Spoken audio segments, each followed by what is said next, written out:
war, Frank. He likes the quiet life. That's no reason to—" "Who else had a key to the back door, then?" barked the cook.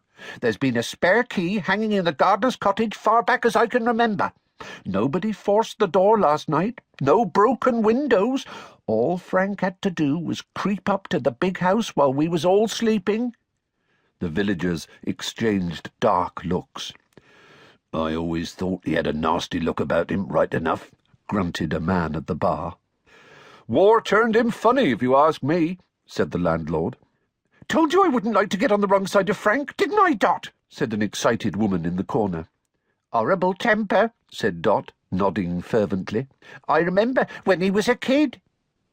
By the following morning, hardly anyone in Little Hangleton doubted that Frank Bryce had killed the Riddles. But over in the neighbouring town of Great Hangleton, in the dark and dingy police station, Frank was stubbornly repeating again and again that he was innocent, and that the only person he had seen near the house on the day of the Riddles' deaths had been a teenage boy, a stranger, dark-haired and pale. Nobody else in the village had seen any such boy, and the police were quite sure that Frank had invented him. Then, just when things were looking very serious for Frank, the report on the Riddles' bodies came back and changed everything. The police had never read an odder report.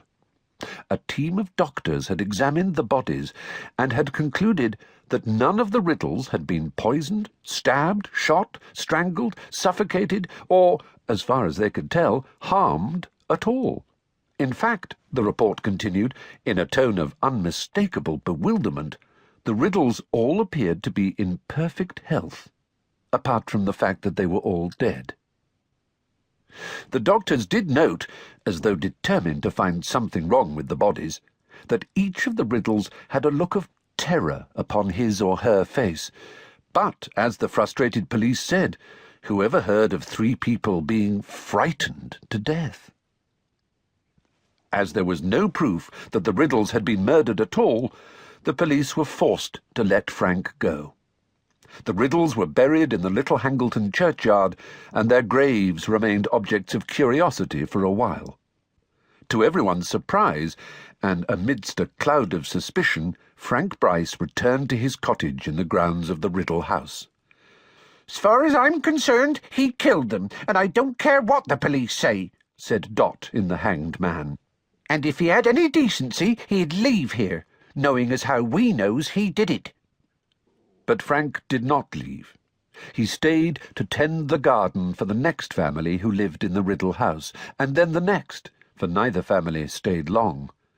Perhaps it was partly because of Frank that each new owner said there was a nasty feeling about the place, which, in the absence of inhabitants, started to fall into disrepair.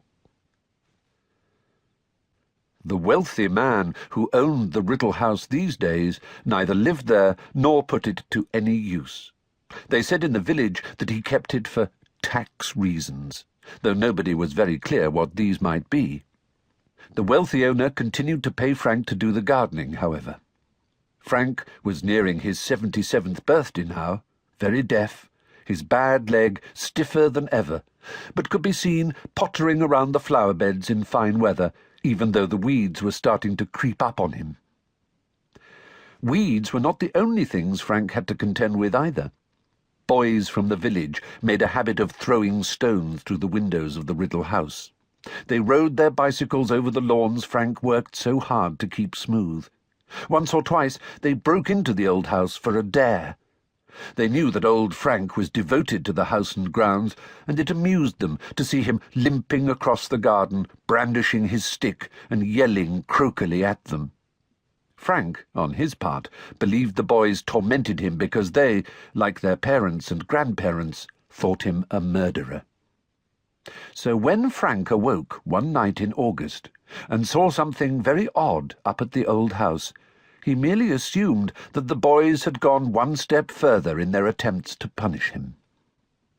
It was Frank's bad leg that woke him. It was paining him worse than ever in his old age.